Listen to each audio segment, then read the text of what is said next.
After catching up with the Fed Vice Chair Richard Clarida just moments ago, he stressed the need for another round of fiscal stimulus. Because of the depth of the shock, the economy has to recover. And as I said, in our baseline, that recovery relative to the last downturn will occur within about three plus years. But until we get to that point, overshooting is just an academic point. And we actually want to get the economy to 2% inflation and maximum employment. And we think, along with fiscal support, that can happen. The Fed Vice Chair Richard Clarida, the last line matters. Along with fiscal support, that can happen. Will we get that fiscal support, and what happens if we don't? Jim Bianco of Bianco Research weighing in on the Fed strategy and writing the following. The Fed is suppressing interest rates via massive QE. Going forward, I still think yields rise and inflation will return. Jim joins us right now. Jim, great to catch up with you, as always, sir. What's the conviction behind that? Where's it come from? The economy took a tremendous hit in the first half of this year, probably the biggest that we've seen since the Great Depression. That reduced supply.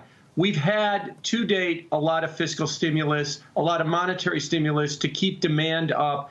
There's an expectation there'll be more stimulus. Maybe it comes in the next Congress in January, but it's coming. So you have less supply, you have increased demand. I think once we get past the shock of the economy closing from the pandemic, you're going to see inflation start to move higher. Eventually, that's going to move rates higher. The Fed, as I mentioned, is suppressing interest rates, but there's one entity larger than the Fed, the collective of the market. If the collective of the market believes inflation is returning, then rates can rise even if they do engage in some kind of yield curve control. In fact, we saw that with the ECB in Europe and in Japan with the BOJ. They were trying to control their interest rates, and when their markets decide it's time to go up, they go up even though they're buying.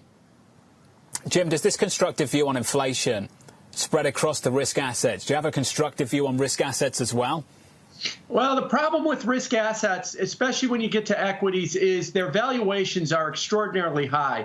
Right now, if you look at forward PE ratios or market cap to GDP, you're pushing levels of the 2000 bubble peak or even higher in the case of the forward PE ratios. So the market, what it really needs is a strong rebound in the economy in order to move forward. Now, inflation might get you higher nominal growth, but starting off with such lofty valuations is going to be very hard to see those markets continue to move forward from here. They won't necessarily go down a lot unless interest rates go up tremendously, let's say 1.25 to 1.5. But I think that they could probably stay at this range and maybe grind sideways a little longer. Jim, I want you to talk to me about positioning going into the next few months. Volatility elevated going into 2021. Everybody anticipating almost the same thing. I've been hearing from some people who are looking to sell those options to people who want to buy them going into the election to raise some income, thinking that maybe this is something you should fade. What is the trade, Jim? Yeah, let's put a nuance on the volatility first. Volatility is elevated in Forex and it's elevated in stocks, but it's at all-time lows in the bond market. Again, that's the Fed suppression as well, too. So we need to almost delineate which kind of volatility we're talking about. I think the volatility levels in the bond market are too low, and I would be expecting them to rise as we go into the election. And the rest of them, I think, are justified to go up. I want to put a little nuance on what people are looking at. They're worried that the election might drag on for days and days before we find out who's going to be the victor.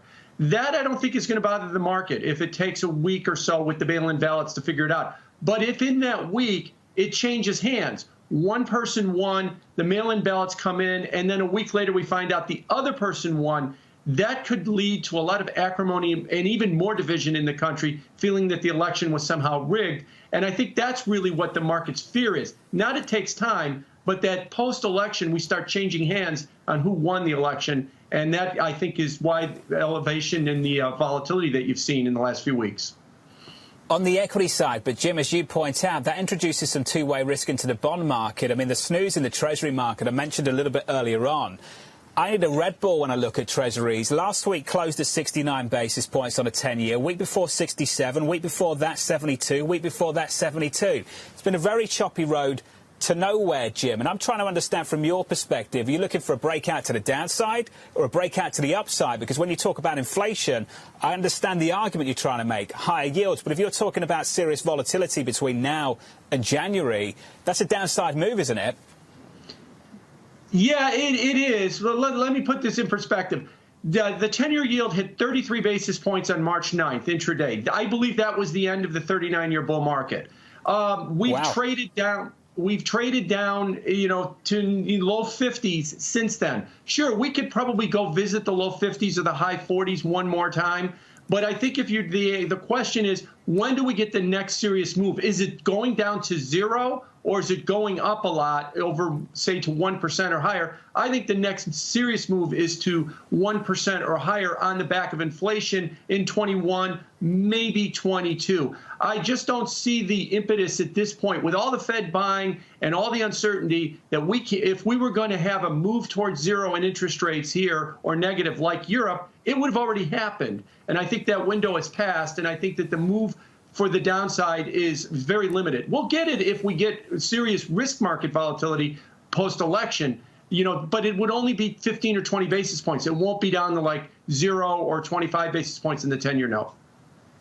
Hey, Jim, great to catch up on the asymmetric risk around a Treasury market that is a total snooze right now. Jim, it's good to see you. You look well. In this market right now, 9 points higher on the